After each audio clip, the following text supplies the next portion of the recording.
the first day of disappearance, a scar on the cracked leather cover, and a letter with no sender's name. These words linger in the heavy, rain-drenched air of Kyoto's Museum of Antiquities, where Saryo Tatsuki, an archaeologist in her late 20s, with eyes alight from 10 years of chasing shadows, stands before a dusty archive cabinet. She is both scholar and seeker, her heart pounding with the intoxicating promise of revelation, even as a tremor of dread ripples through her. Earlier this year, just weeks ago, the museum unveiled a series of newly conserved artifacts fragments of the medieval Yoshida collection unearthed from a collapsed temple near Mount Highend. Whispers in the academic community suggest that the very same restoration team uncovered the diary now trembling in Tatsuki's hands. This convergence of the ancient and the immediate sets the stage. Outside, Tokyo's weather reports warn of summer monsoon storms sweeping across Honshu. Yet, inside these walls, time feels suspended. Each drop of water against the skylight, echoing through the hushed corridors like an ancestral warning. As she carefully eases open the brittle pages, the diary seems to pulse under her fingertips, its hieroglyph-like script shifting subtly in the flicker of her lamp, a phenomenon recently noted by colleagues using multispectral imaging, confirming that certain inks from the Muromachi period can react to varying light wavelengths. Here in this moment, Tatsuki's analytical mind battles her storyteller's soul. On one side, she catalogues the physical anomalies: wax seals cracked, mold patterns that indicate an earlier flood or fire. On the other, she cannot ignore the narrative whisper of a scribe's lament, pleading from the margins for a future reader to bear witness. She recalls the curator's hushed briefing only hours before, mentioning that the letter, translucent with age and devoid of any official insignia, contained a cryptic phrase in classical Japanese: "Beneath moon's watch, the past bleeds into the present." Objective data tells her this could be an elaborate medieval prank, or perhaps a rare votive manuscript linked to esoteric mountain cults. Yet each analytical hypothesis is undermined by an almost supernatural chill that descends each time. She leans closer to read the faded kanji. Her pulse quickens. Is this genuine evidence of an undiscovered sect that once claimed to hold sway over Kyoto's hidden rites, or simply a masterful forgery destined for the sensational headlines of tomorrow's archaeology journals? Recent seismic upgrades to the museum, completed only this spring, mean that the diary now rests on vibration-dampening cushions, the very first time such technology has been deployed in Japan's public antiquities collections. Yet no modern device can insulate her from the electric current of narrative potential coursing through her veins. In this crucible of history and hypothesis, Tatsuki's initial eagerness to uncover a new artifact transforms into a fight for clarity. Each theory she constructs carries weight. Each emotional whisper she senses could be the echo of a long-dead author reaching from beyond the veil. And so, with rain pattering like an impatient chorus, and Kyoto's ancient rooftops glistening in the dusk beyond the narrow window, Saryo Tatsuki steadies herself, determined to follow the diary's trail wherever it leads, into sealed chambers of forgotten lore, through corridors of scholarly debate, and perhaps even into the very heart of a secret, whispered only by time itself. Each page oozes the color of time, whispering voices of long-dead souls. These words echo in Saryo Tatsuki's mind as she pries open the diary's cracked leather binding, revealing pages that seem to tremble beneath her fingertips. The scent of aged parchment, warm, earthy, slightly metallic, rises in clouds, as if exhaling centuries of secrets. Under the soft lead of the modern conservation lamp, barely a month old, in the renovated Kyoto archive, the handwriting shimmers. Loops and strokes so delicate they resemble spider silk, yet their purpose remains inscrutable, broken by clusters of symbols. No catalog of Muromachi-era script has ever recorded. Tatsuki's analytical instincts surge forward. She notes the uniformity of the ink's Iron-gall composition, confirmed yesterday by a handheld XRF analyzer now standard in leading institutions, and the microscopic fissures in the binding that suggest storage beneath fluctuating humidity, perhaps in a mountain hut long lost to history. Yet, as she catalogues these forensic details, a storyteller's spine tingle interrupts her detachment. Some members of the archaeology team, armed with logic and skepticism, dismiss the script as elaborate. Gibberishan alchemists prank a feudal era jester's parody, but others reference regional lore of cursed votive manuscripts. pointing to recent dissertations out of Tokyo University's Folklore department that link similar artifacts to the Whispering Scroll legends of Shinano Province. Their hushed debate swirls around her. Arguments about provenance, doubts about authenticity, forecasts of sensational headlines. And then, even before she can examine the first line, Tatsuki feels an almost electric shiver where her palm meets the worn cover, as though the diary itself is assessing her. Her heart hammers. Scientists might call this a psychosomatic response to confirmed human-made echoes after. High-resolution cameras installed last week have shown minute shifts in the surface texture when exposed to changing light angles, but her storyteller's soul perceives something more, a dormant memory stirring to life. She leans closer, and the ink appears to pulse, darkening and fading with every blink, a phenomenon that colleagues have just begun to document in peer-reviewed journals on photoreactive medieval pigments. In that instant, the room's modern hum of climate control. Units installed during the archive's spring upgrade to meet UNESCO standards fades away, replaced by a low, resonant murmur. That could be wind through bamboo or the echo of distant chanting. Tatsuki's rational mind races through the possibilities. It a trick of chromatography reacting to the lamp's spectrum? Or is it, as traditionalists fear, a remnant of the scribe's intention? A living text, meant to shift in the presence of those who dare to read it. As other researchers hover, debating whether to photograph the pages or seek counsel from a shrine's shaman residence on the outskirts of Kyoto, practice recently sanctioned to bridge scientific and spiritual perspectives, Satsuki senses the diary's true power. It is not merely an object to be catalogued, but a threshold to a story that defies tidy classification. Here lies a relic that challenges the boundary between empirical study and the numinous, demanding that she both measure its every crease and heed the faint, sorrowful chorus echoing from its margins. And so, trembling yet resolute, she clamps the diary in place, ready to decipher not just text, but the voice of a bygone era that refuses to remain silent. An ancient map reveals a path of blood and tears from Japan through the deepest valleys of Tibet, with these words echoing like an invocation. Saryo Tatsuki traces her finger over the faded lines that have guided countless pilgrims and, now her on, a journey as perilous as it is profound. The first ink stops on this cartographic relic lead her to the sweeping wooden verandas of Kiyomizu Temple, where the latest 2025 restoration project, completed just last spring under a government-sponsored grant, covered a hidden bas-relief nestled behind a weathered column. There, etched into aged cedar, are the same cryptic symbols that tremble in her ancient diary. Their low relief curves, catching the midday sun and flashing like silent alarms. Tatsuki's measured gaze catalogues the weathering patterns, the dendrochronological data, suggesting the carving predates the Edo period, yet her pulse quickens as she realizes the bas-relief's location corresponds almost exactly to the diary's own margin sketch. Without pause, she crosses international borders, Asia's modern rail corridors, and newly reopened Yunnan air routes, making travel swifter than ever since regional pandemic restrictions lifted late last year, into the heart of China's thousand-year bamboo forests. Here, Leica precision LiDAR scans conducted by a joint Sino-Japanese research team last month have mapped hidden trails. Yet no technology could prepare Tatsuki for the hush that falls when she steps beneath the towering culms. It is there, amid emerald shafts of light and the distant call of masked gibbons, that she witnesses a local monk collapse. Breathless, clutching his throat, chilling reenactment of the cryptic death omen noted in the diary's third chapter. Medicine and superstition clash as Tatsuki helps stabilize him, her archaeological rigor confronting whispers of sacrilege for disturbing sacred groves. Undeterred, she pushes onward, climbing into the thin air of Tibet aboard an eco-friendly expedition funded by the Himalayan Conservation Alliance, arriving at Ganden Monastery just days after UNESCO granted it World Heritage status for its architectural resilience. The cold stone corridors seem to pulse with centuries of chants as she meets the so-called gatekeeper, a silver-haired lama whose eyes reflect both compassion and warning.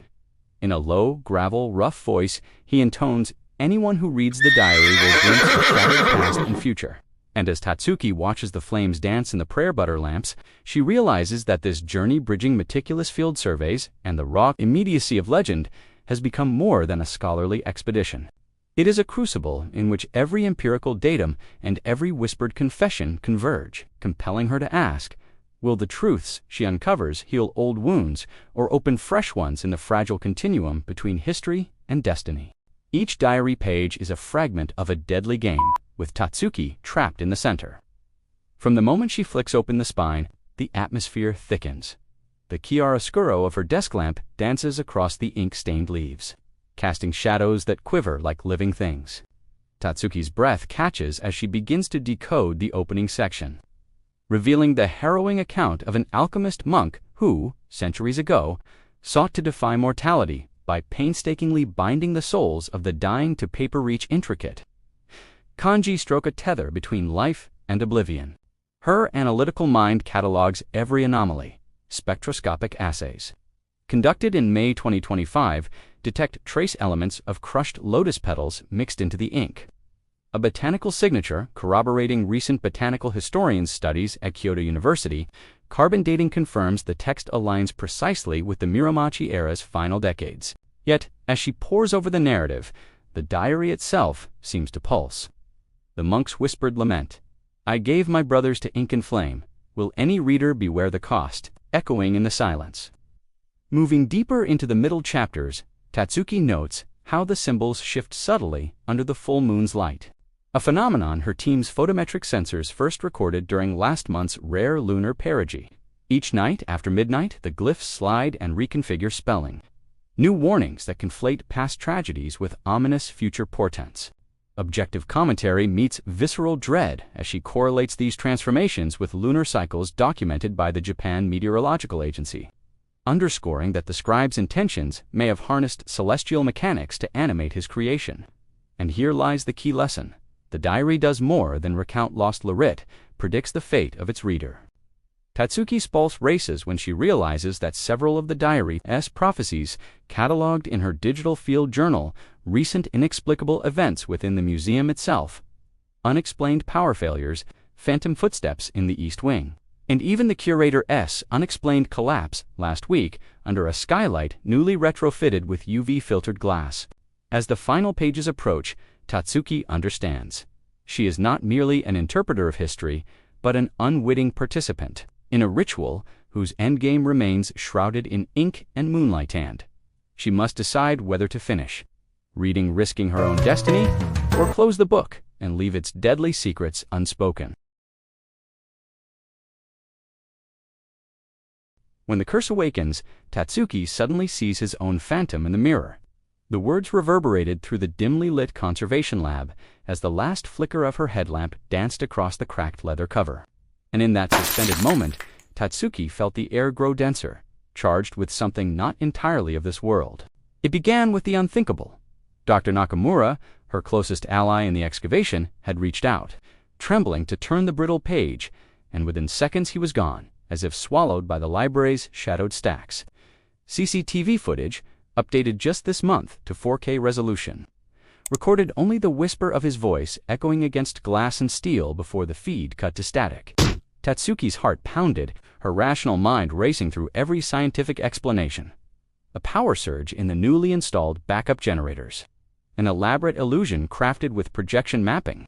But no glitch report matched the timing, and no technician heard alarms. Alone now, she walked the museum's echoing corridors at midnight recently extended public hours for a summer. Exhibition had technicians on high alert and heard her name, hissed from unseen lips, a seductive susurrus that twisted her gut with fear. Shadows slithered along the walls, elongated and impossible, as if eager to follow her.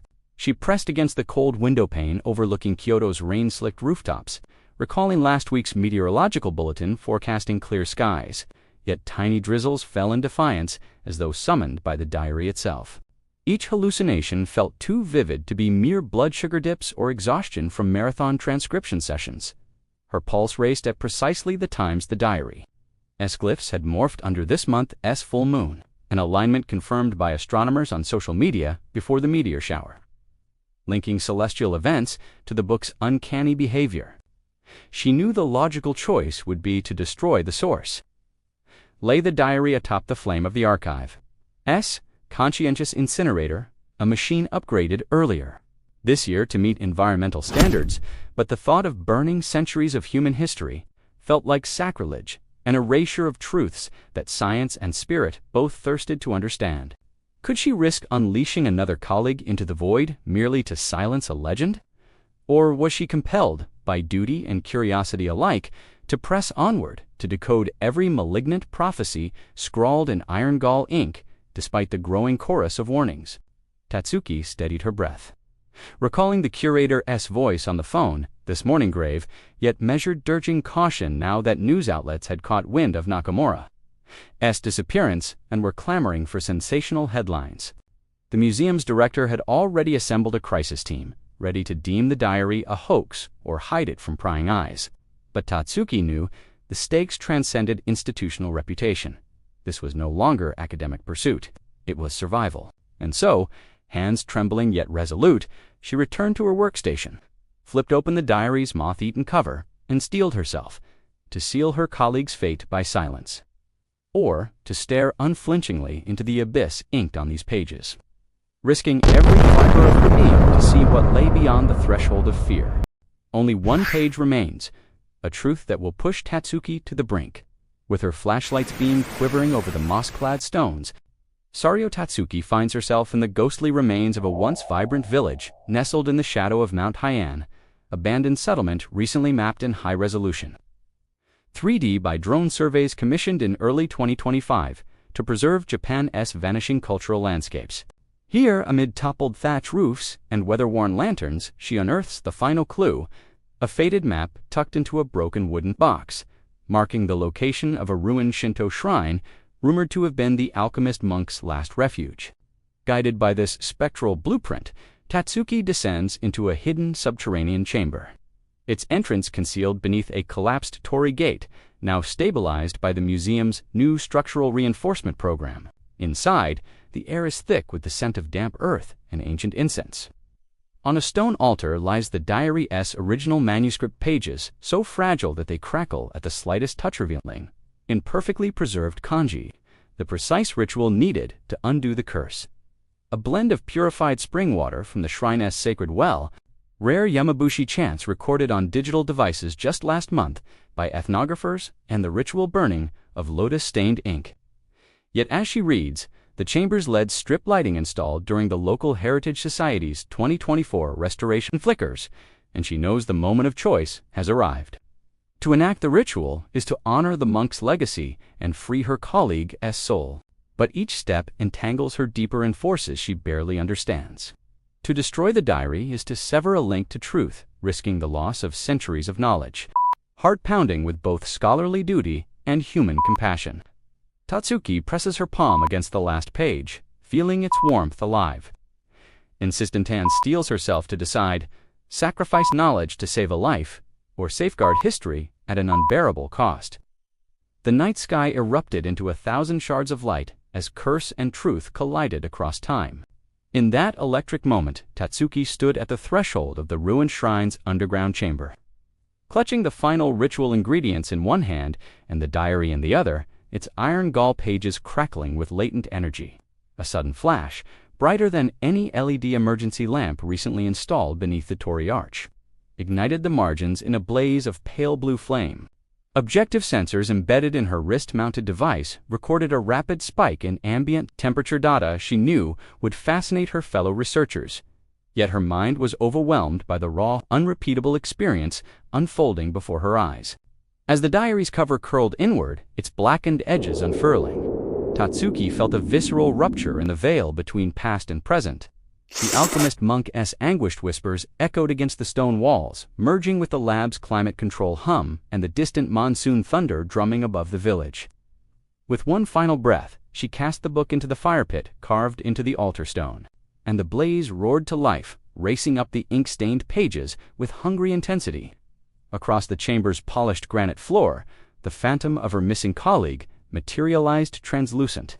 Trembling and Tatsuki watched in awe as his form wavered beneath the incandescent onslaught, each ember a promise of release. In those suspended seconds, the team's recent findings on photoreactive medieval inks took on new meaning. The very pigments designed to shift under moonlight had become conduits for salvation, channeling the ritual's power back into the world. As the phantom dissolved into motes of glowing ash, a soft sigh, half prayer, half exhalation escaped the dying flame, signaling that the monk's spirit was finally free. Then, silence, broken only by the gentle drip of condensation from the chamber's ceiling. Evidence of the modern humidity control system working overtime to protect the newly uncovered Tatsuki sank to her knees beside the smoldering remains, her gloves singed, her heart pounding with equal measures of relief and sorrow. She drew in a trembling breath, keenly aware that this climax got on the high-definition cameras discreetly mounted for heritage. Preservation would redefine how scholars and storytellers alike understood the intersection of science and myth. Yet in that bittersweet stillness, as the last flickers of light died among the ashes, she found a solitary, fragile piece. The weight of centuries had lifted, and in its place lay the promise of new stories grounded in truth and carried forward by every witness to this extraordinary moment. A new diary page is being penned somewhere, hidden beneath layers of dust. The words drift like a promise as the first glow of dawn seeps through the paper-thin walls of Kyoto's restored archive. Now outfitted with the latest in seismic-proof shelving and ultraviolet filtration, ensuring that no future relic slips through the cracks of preservation. In the hushed aftermath of her harrowing quest, Saryo Tatsuki sits amid the scattered embers, her gaze tracing invisible lines of connection between the alchemist monk's tragic ambition and the fragile wonder of human inquiry.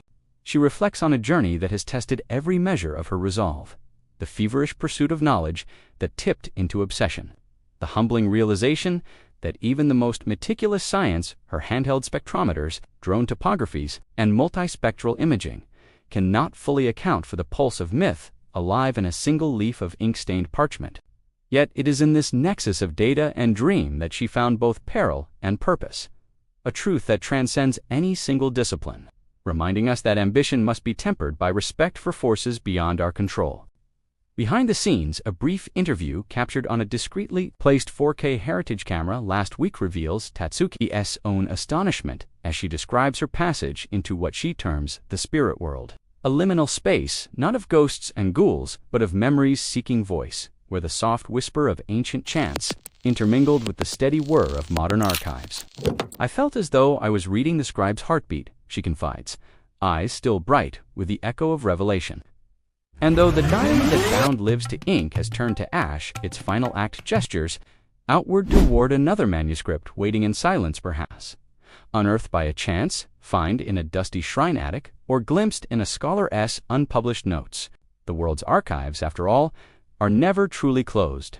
They breathe beneath layers of time, awaiting the next hand bold enough to trace their faded scripts, as the museum staff prepare for this summer's monsoon season exhibition, complete with interactive holograms of the recovered pages, and a symposium on the convergence of science and folklore. Tatsuki's thoughts linger on that unseen new page.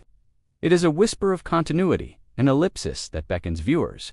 The story has ended, yet it lives on in every question left, unanswered, every dusty corner yet to be illuminated, and the promise that the next great secret is already stirring in the margins of history.